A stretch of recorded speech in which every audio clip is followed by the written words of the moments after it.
నమస్తే గురువుగారు. ఓం శ్రీ మహాగణాధిపతయే నమః. గురువుగారు, సాధారణంగా ప్రతి ఒక్కరింట్లో కూడా ఇప్పుడు నేను అడగబోయే క్వశ్చన్ ఏదైతే ఉందో ఆ మాట వినిపిస్తూ ఉంటుంది. ఏంటంటే శివుడాజ్ఞ లేనిదే చీమైనా కుట్టదు అని చెప్పి అవును. పెద్దవాళ్ళు చెప్తూనే ఉంటారు రెగ్యులర్గా. అయితే గురువుగారు, మనకు ప్రస్తుత సమాజంలో మంచి చెడు, పాపపుణ్యాలు, న్యాయాలు అన్యాయాలు, ఎన్నో అరాచకాలు అవును. చాలా చూస్తున్నాం గురువుగారు. మరి వీటన్నింటికి కూడా శివుడాజ్ఞ అనేది ఉందంటారా? ఆహా, ఇరికించేశారండి.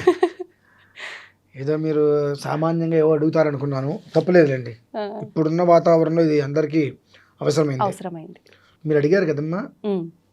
దీనికి నేను చెప్పగలిగేది ఏమిటి అంటే, ఈశ్వరుడు మనకు చక్కటి అవకాశం ఇచ్చాడు. 4 కాళ్ళ పశువులాగా కాకుండా 2 కాళ్ళ మనిషికి ఇవ్వవలసినవన్నీ భగవంతుడు ఇచ్చాడు. ఆలోచించేటువంటి శక్తి ఇచ్చాడు. ఆచరణ చేసేటువంటి విధానాన్ని ఇచ్చాడు. జీవితాన్ని నిలబెట్టుకోవడానికి ఎన్నో రకాల మార్గాలు భగవంతుడు మనకు సూచించాడు. కానీ భగవంతుడు సూచించిన మార్గాల్లో మనం వెళ్తున్నామా? ఆయన మనకు మేధస్సు ఇచ్చాడు కాబట్టి ఆ మెదడుకి మనం పని పెట్టుకుని వెళ్తున్నామా అనేటువంటి విషయం మనమే గమనించుకోవాలి. ఎందువల్లనంటే నేను ఇదే ప్రశ్న 2-3 సార్లు టీవీలో కూడా డిబేట్లో కూర్చున్నప్పుడు విన్నా. దేవుడు ఇటువంటి వాటితే కనుక ఇవాళ హత్యలు మానభంగాలు ఇవన్నీ జరుగుతుంటాయా? దేవుడు లేడని మాట్లాడుతున్నారు. నేను అనుకుంటా, ఈ పనులన్నీ చేసేది ఎవరు? మనుషులే కదా. అంటే నీకు మంచి చెడు అనేటువంటి విచక్షణ నీకు భగవంతుడు ఇచ్చాడు కదా. నువ్వు ఆ విచక్షణని నువ్వు కోల్పోతున్నావు. నువ్వు ఆ విచక్షణని కోల్పోయి శివుడాజ్ఞ లేనిదే చీమైనా కుట్టదు కదా అనేటువంటి పదాన్ని ఎలా తీసుకుని వస్తున్నావు అంటే, నాకు అర్థమైంది ఏంటంటే అక్కడ నాస్తికత్వం వర్ధిల్లాలి అంటే ఒక మనిషికి నేమ్ అండ్ ఫ్రేమ్ రావాలంటే భగవంతుడు ఉన్నాడు, ఆయనకి నమస్కారం చేయండి అంటే ఎవరు పట్టించుకోరు ఆ మనిషిని. ఎందుకంటే 1000 మంది చెప్తూనే ఉన్నారు ఇదే మాట అంటారు. అదే భగవంతుడు లేడు, భగవంతుడు కనుక నిజంగా ఉంటే ఇలా హత్యలు ఇవన్నీ జరుగుతాయా?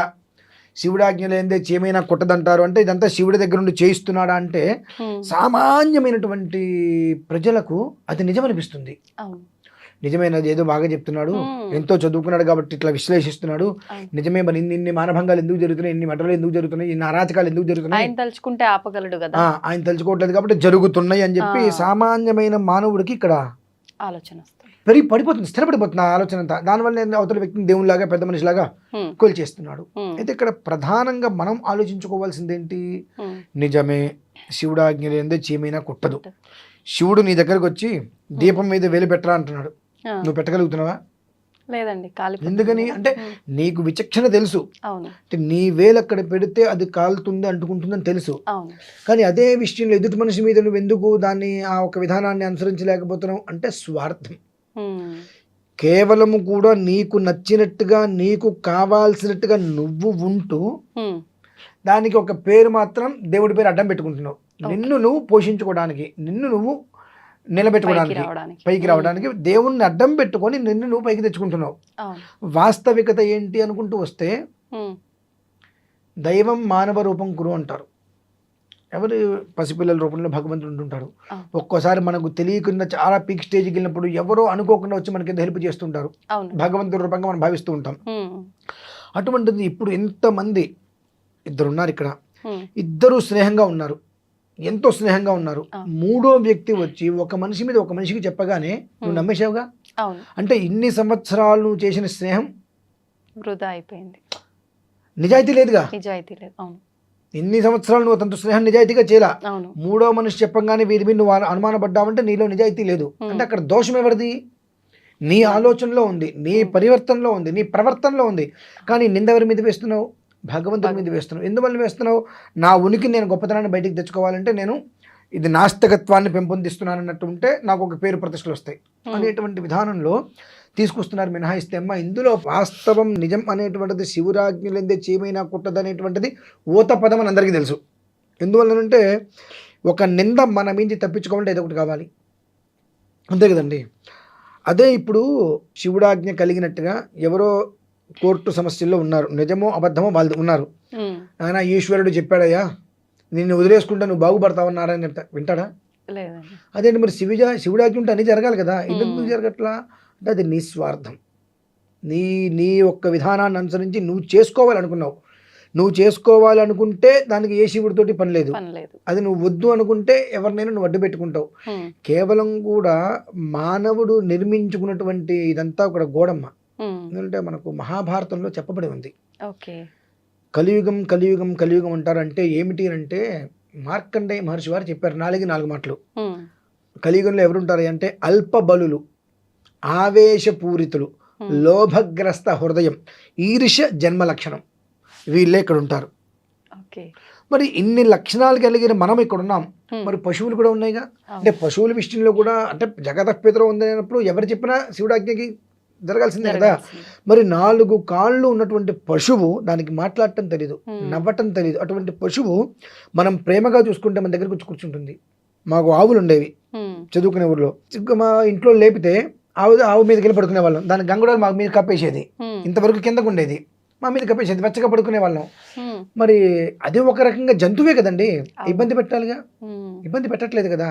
అంటే దానికి ఒక ధర్మం, దీనికి ఒక ధర్మం ఇవ్వలేదుగా భగవంతుడు. అంతకన్నా మనిషికి విచక్షణ ఇచ్చాడు. ఆ విచక్షణ కోల్పోతుంది మనమే.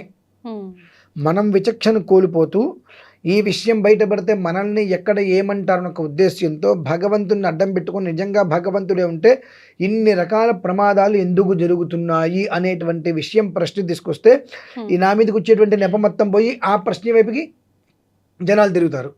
దానికి సమాధానం చెప్పండి అంటే నేను అక్కడ పెద్దవాడిగా కూర్చోగలుగుతాను అనేటువంటి విషయాన్ని జనాల మీద రుద్దే ప్రయత్నంతో హైందవ ధర్మాన్ని కావచ్చు, సనాతన సాంప్రదాయాన్ని కావచ్చు కాలరాయాలి.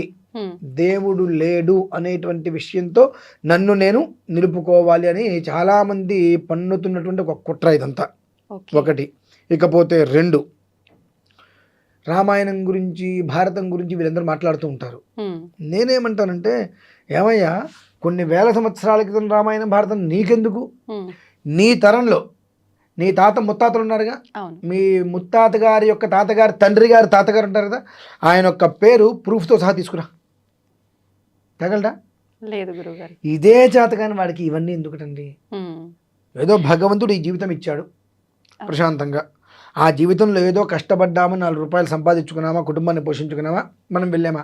ఒకళ్ళ మీద మట్టి జల్లాలి, ఒక ధర్మం మీద బురద జల్లాలి అనేటువంటి ఒక ఇదెందుకు వచ్చింది అంటే కేవలము కూడా నీ విచక్షణ నువ్వు కోల్పోయావు. అంటే నిన్ను నువ్వు కాపాడుకోవాలి, ఒక స్థాయికి వెళ్ళాలి, నీకు 10 మందిలో పేరు నేమ్ రావాలంటే ఏదైనా ఒక క్రియేట్ చేయాలి. ఆ క్రియేట్ చేస్తున్నావు, ముందుకు వెళ్తున్నావు. అందులో నిజం ఎంత అనే విషయం నీ మనస్సాక్షి నీకు తెలుసుగా. మరి దీన్ని ఏమంటామమ్మా మనం? ఈ శివుడు ఆజ్ఞలు ఎంత చీమైనా కుడుతున్నాయి, ఇవన్నీ కూడా కేవలం చేసేది మనిషే. ఒక మనిషిని ఇంకొక మనిషే చంపుతున్నాడు. అడవి కాదు కదండి మనం బ్రతకడానికి. అడవిలో ఎదిగిన క్రూరమైన మృగాలు ఉన్నాయి. ఇప్పుడు మనం కొన్ని రీల్స్లో కూడా చూస్తున్నాం. సింహాలతో కూడా స్నేహంగా ఉంటే ఎంత ప్రేమగా ఉంటున్నాయి అవి, పులులు సింహాలు కూడా. అటువంటిది మనిషితోటి ప్రేమగా ఉండాలంటే భయం వేసే స్థితికి వచ్చిందండి. దానికి కారణం ఎవరు? మనుషులే. మరొక మనిషే. ఒక మనిషి భయపడుతున్నాడు అంటే కారణం మరొక మనిషే. అంటే ఒక మనిషి ఇంత ఇబ్బందులు పెట్టాడు కాబట్టి ఇంకొక మనిషి ఇంతకన్నా ఇబ్బంది పెడతాడేమో అని ఒక భయంతో మనుషులకి మనిషి దూరం అవుతున్నారు కదంటారండి. ఇవాళ చూడండి, ఎన్నో రకాల జంతువులు ఒకదాని గురించి వెతుక్కుంటూ దగ్గరికి వస్తుంటే మనుషులు విడిపోవడానికి కారణాలు వెతుక్కొని మరి దూరం అవుతున్నారు. ఎందుకంటే ఒక భయం. ఏ క్షణంలో వాడు మనల్ని ఏం చేస్తాడో, ఏమంటాడో. స్నేహం చేయాలన్నా భయమే. స్నేహం చేసి విడిపోవాలంటే విడిపోయిన తర్వాత వీడేం మాట్లాడతాడన్నా భయమే. ఈ భయంలో ఎందుకు బ్రతుకుతున్నారంటే దీనికి భగవంతుడు ఆ కారణం. భగవంతుడు ఏమన్నాడు? ఆత్మస్తుతి పరనింద ఈ 2 చెయ్యొద్దురా అన్నాడు. అంటే ఏంటి అర్థం? నేను గొప్పవాడిని అని అనుకోవద్దు, ఎదుటి వాళ్ళని పరనింద, ఎదుటి వాళ్ళని తిట్టవద్దు. ఈ 2 చేయకపోతే నీ అంత ఉత్తముడు ప్రపంచంలో ఉండడు అన్నారు. నేను ఉత్తముడు అవ్వటం ఏంటి అసలు? నేను అధమాధముణ్ణి. ఎంతసేపటికి కూడా నన్ను నేను గొప్పవాడిగా స్తుతించుకుంటా, ఎదుటివాడిని ఎంతకైనా కించపరుస్తా అనేటువంటి తత్వంలో వెళ్తూ తనను తాను మసిపూసి మారడికాయ చేసుకొని బస్సు తోలుతున్నాడు, లేదంటే బండి తోలుతున్నాడు. ఎదురుకుండా దుమ్ము ఉంది. ఆ దుమ్ము వచ్చినప్పుడు, ధూళి వచ్చినప్పుడు ఒక క్షణం నువ్వు బండి ఆపుకో, అది వెళ్ళిపోతుంది. నాకు అడ్డొస్తావా, నీ సంగతి చూస్తా, నేను కళ్ళు మూసుకొని తోలుతా అంటే అలాంటి పరిస్థితుల్లోకి మనం వెళ్ళిపోతున్నామమ్మా. ప్రతి దానికి కూడా ఏదో ఒకటి మసిపూసి మారేడుకాయ చేసేసి దానికి పేరు మాత్రం శివుడు, దేవుడు. దేవుడు ఉంటే ఇన్ని అఘాయిత్యాలు అకృత్యాలు జరుగుతాయా? ఉమ్. జరుగుతున్నాయంటే దేవుడు లేడు. ఆ. మంచిది. జరిగించేటువంటిదంతా కూడా మనుషులేగా. మరి మనుషులు లేరు, అందరూ రాక్షసులే అని అనుకోండి. మరి ఉమ్. రాక్షసత్వమే కదండి. ఒక మనిషి హింసించడం అంటే అవును. రాక్షసత్వం. అది మానుషత్వం కాదు కదా. ఉమ్. అమానుషం అంటే రాక్షసత్వం. అవును. మరి దేవుడు లేడు ఒప్పుకోండి, ఇక్కడ రాక్షసులు ఉన్నారుగా, ఉన్నాడు. అది ఒప్పుకోగలరా? ఉమ్. అది ఒప్పుకోరు. ఇలాంటి పరిస్థితుల్లో మనల్ని మనమే కాపాడుకోవాలి అని అంటే ఉమ్. మనం భగవంతుడు ఉన్నాడు అనేటువంటి విషయం కోసం ఏదో మనం ప్రయోగాలు చేయక్కర్లేదండి. ఉమ్. భగవంతుడు లేడు అని ఎవరైతే దాని గురించి వాగ్వివాదం చేస్తుంటారో ఇగ్నోర్ చేయడమే వాళ్ళని. అంటే అతని వీడియోకి కింద ఎవడో ఒకటి కామెంట్ చేస్తాడు, ఉమ్. అరే వెధవా ఇదేంట్రా అని. అవును. దాన్ని పట్టుకుని 100 మంది కామెంట్ చేస్తారు. వాడికి ఏంటి 100 మంది కామెంట్ చేశారంటే నా వీడియో 100 మంది చూశారు, అంతే. అవును గురుగారు. నా వీడియో 100 మంది చూశారంటే నేను గొప్పవాడినయ్యా, ఇంకొక వీడియో చేయొచ్చు. అసలు ఎప్పుడు పట్టించుకుని ఎంకరేజ్ చేయడం. నువ్వు తిడుతున్నావు కానీ నీ తిట్టడంలో కూడా వాడు ఎంకరేజ్ చూసుకుంటున్నాడు. అవును. అసలు నువ్వు చుట్టం మనిషి అనుకో 1, 2, 3, 4, 10 వీడియోస్ చేస్తాడు, 11వ వీడియో వదిలేస్తాడు వాడే. మనం ఇగ్నోర్ చేస్తే వాడే వదిలేస్తాడు. దాన్ని మనం నువ్వు ఇట్లా మాట్లాడు, నువ్వు ఇది మాట్లాడు, నీకు ఇది తెలుసా అది తెలుసా అంటే దానికి చాట భరతం రాస్తాడు వాడు. అంటే వాళ్ళని పెంపొందించేది కూడా మళ్ళీ మనమే. ఒక రకంగా అట్లాంటివి ఎక్కువ ఎంకరేజ్ చేస్తారు కదా గురువు చేస్తారండి. కూడా. భగవంతుడు దర్శనం నిదర్శనం ఉంది అంటే చూద్దాం, ఆ నిదర్శనం ఏంటో మనం చూద్దాం, ఆ అనుగ్రహం తీసుకుందామని లేదు. భగవంతుడు లేడు అంటే ఎందుకు లేడు అనేటువంటి దాని మీద విశ్లేషణ కోసం ఎగబడతారు తప్పితే ఉన్నదాన్ని మనం పరిశీలన విశ్లేషణ చేస్తున్నాం లేడు అని ఉన్నది నిరూపిస్తున్నప్పుడు ఎందుకు మనం చూడలేకపోతున్నాం అంటే అక్కడ మనకు ఆ భగవంతుని చూసేటువంటి యోగ్యత లేదు. ఎందుకు ఆ యోగ్యత లేదు అని అంటే మనం చేసేటువంటి పనులు ఎంతసేపటికి కూడా ఎదుటి మనిషి మీద పడి ఏడుస్తూ ఎదుటి మనిషి చల్లగా ఉంటే చూసి తట్టుకోలేకపోవటం, అలానే ఒక ముద్ద తింటున్నాడంటే ఈర్ష వాడు తింటున్నాడా అని, ఇటువంటివి ఎప్పుడైతే మనిషిలోకి వస్తున్నాయో ఆటోమేటిక్గా ఆ జీవుడికి పరమాత్మ దూరం వెళ్ళిపోతాడండి. ఎప్పుడైతే పరమాత్మ దూరం వెళ్తున్నాడో ఆ జీవుడు ఆ ఒక కుడితిలో పడ్డ ఎలకలాగానే ఉంటాడు. అంటే భగవంతుడి సహాయం ఉండదండి, అస్సలు పొరపాటు కూడా ఉండదు. ఎందుకు ఉండదు అని అంటే ఏ కారణం చేత కూడా ఒక మనిషికి నువ్వు మంచి చేయట్లేదుగా. నీ ఇప్పుడు ఒక మనిషి నీ దగ్గరకు ఉద్యోగం కోసం వచ్చాడు, ఆ ఉద్యోగం నీకు హెల్ప్, నువ్వు చేతనైతే చేయి, దానికి నువ్వేం చేస్తున్నావు, వాళ్ళు ఏదో తీసుకుంటారు వీళ్ళేదో తీసుకుంటారని చెప్పి ఇంత అమౌంట్ నువ్వు తీసుకుంటున్నావు.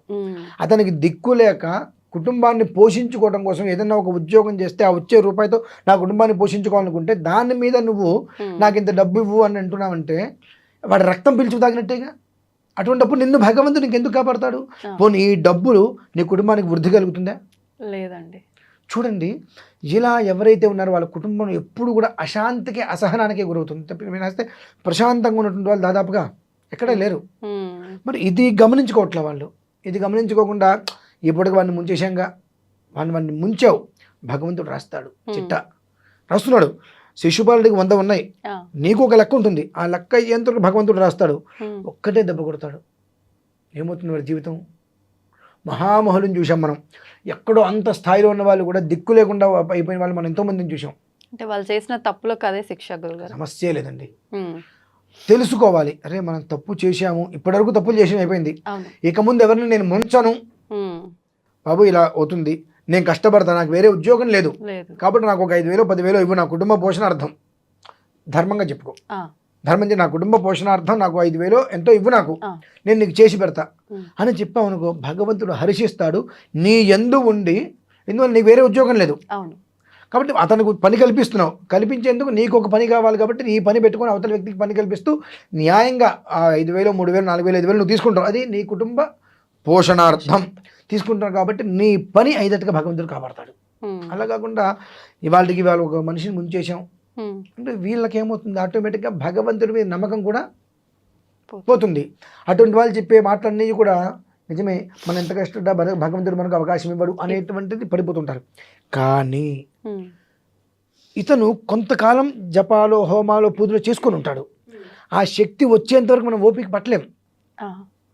ఈ టైంలో ఎవరో చెప్పంటే మనం ఇందులోంచి మారిపోతున్నాం, అది వచ్చే టైం మారే టైం ఒకటే అయింది. అటు మారగానే చేతిలో పడింది, ఇందులోకి మారే కాబట్టి నాకు ఇదంతా ఈ బ్రహ్మాండం నాకు వచ్చింది కాబట్టి ఈయనే నాకు అని మన ఆలోచన తక్కువనాడు తిరిగిపోతుంది. అన్ని రకాలుగా చెడిపోయేది మనమే అవుతున్నాం. పోనీ అది చిరస్థాయిగా నిలిచి ఉంటుందా? లేదు. దాన్ని మళ్ళీ కాపాడుకోవడం కోసం ఎన్నో పనులు చేస్తూ రావాల్సి వస్తుంది. కాబట్టి ఇదంతా కూడా కేవలం శివుడాజ్ఞ లేనిదే చీమైనా కుట్టదు అనేటువంటి మాట కేవలం సనాతన ధర్మాన్ని కాలరాయాలి, నాస్తికత్వాన్ని పెంపొందించాలి అనే ఒక ఉద్యమం అనేటువంటిది ఉద్యమకారులు, నాస్తికవాదులు ఓకే వాళ్ళని వాళ్ళు బలోపేతం చేసుకోవడం కోసం ఎంతటి కిందకి దిగజారడానికైనా వాళ్ళు వెనకాడరు. కాబట్టి ఇటువంటి పరిస్థితి పెట్టుకొని దైవాన్ని అడ్డం పెట్టుకొని సామాన్యంగా అవగాహన అంటే విషయ పరిజ్ఞానం లేనటువంటి ఎంతో సామాన్యమైన జనాలు ఉంటారు. వాళ్ళకి ఎవరేం చెప్తే అదే నిజమని భావిస్తారు. కాబట్టి ఇటువంటివి చెప్పడం వల్ల నిజమే కదా ఇవన్నీ చెబుతాను, దేవుడు లేడు కాబట్టి ఇంట్లోకి రండి, అక్కడ ఉన్న దేవుడే కదా, మరి వాళ్ళ దేవుడే కదా అంటే వాళ్ళకి ఆ జ్ఞానం కూడా లేదు. ఈ దేవుడు లేడు, మా దగ్గరికి రండి, ఇక్కడ ఉన్న దేవుడు ఎక్కడ ఉన్న, మరి ఈ దేవుడు కాపాడా? ఈ దేవుడు కాపాడలేడు. ఓకే, శివుడు కాపాడలా, అవతల ఉన్న దేవుడు కాపాడగలిగాడా? ఆయన కాపాడలేదు కదా, మరి ఎందులోకి ఇలా రమ్మంటున్నావు నువ్వు? అంటే ఈ యువతలు ఉండేటువంటి సామాన్యమైనటువంటి జనాలకి ఆయన ఏదో కాపాడతాడేమో అక్కడ వాళ్ళు నమ్ముతున్నారు కదా గురువుగారు, వీళ్ళకి నమ్మించే ప్రయత్నం చేస్తున్నారు. అదమ్మ పరిస్థితి. అంతకుమించి కేవలం సనాతన సాంప్రదాయాల్ని ధర్మాలని కాలరాసేటువంటి ప్రయత్నమే మినహాయిస్తే ఇందులో ఏమాత్రము కూడా వాస్తవం లేదమ్మా. శివుడాజ్ఞ లేదే చీమైనా కుట్టదు అనేటువంటి మాట ఊత పదం అంతే తప్ప ఎలాంటి వాస్తవము లేదు. అదే నిజమైతే కనుక ఒక్కొక్కడు కుక్కిని పెళ్ళాగబడి ఉండేవాడు వాళ్ళ, ఖచ్చితంగా. అది పరిస్థితి. శివుడు ఆజ్ఞిస్తే అలాంటి ఆజ్ఞ ఇవ్వాల్సిందే అంటారు. అయితే ఇలాంటి అన్యాయాలకు ఆజ్ఞ ఇవ్వడు. ఇప్పుడు మరి ఎన్నో ఆలయాలు కడుతున్నారు. అవును, ఇప్పుడు అయోధ్య ఉంది, కొన్ని వేల కోట్లు విరాళాలు ఇచ్చారు. అవును గురుగారు, అది కదా భక్తి యోగం అంటే. అంటే శివుడు ఆజ్ఞ అనేటువంటిది కేవలం కూడా శోభాయమానానికి మాత్రమే ఇస్తాడండి. ఇటువంటి వాటికి ఆయన ఎందుకు ఇస్తాడండి? ఆయన లయకారుడు కదా అని అంటారు. లయకారుడు అంటే ఏంటి? వినాశకాలం దాపరించిన వాళ్ళు మాత్రమే నాశనం చేస్తాడు ఆయన. సస్యశ్యామలంగా ఉన్నట్టుందా నాశనం చేయడు. వినాశకాలం దాపురించి నీ ద్వారా ఒక విత్తనం చెడిపోయింది అనుకోండి, అక్కడ వరకు మనం తీయకపోతే ఆ పరిసరాలు మొత్తం నాశనం చేస్తుంది.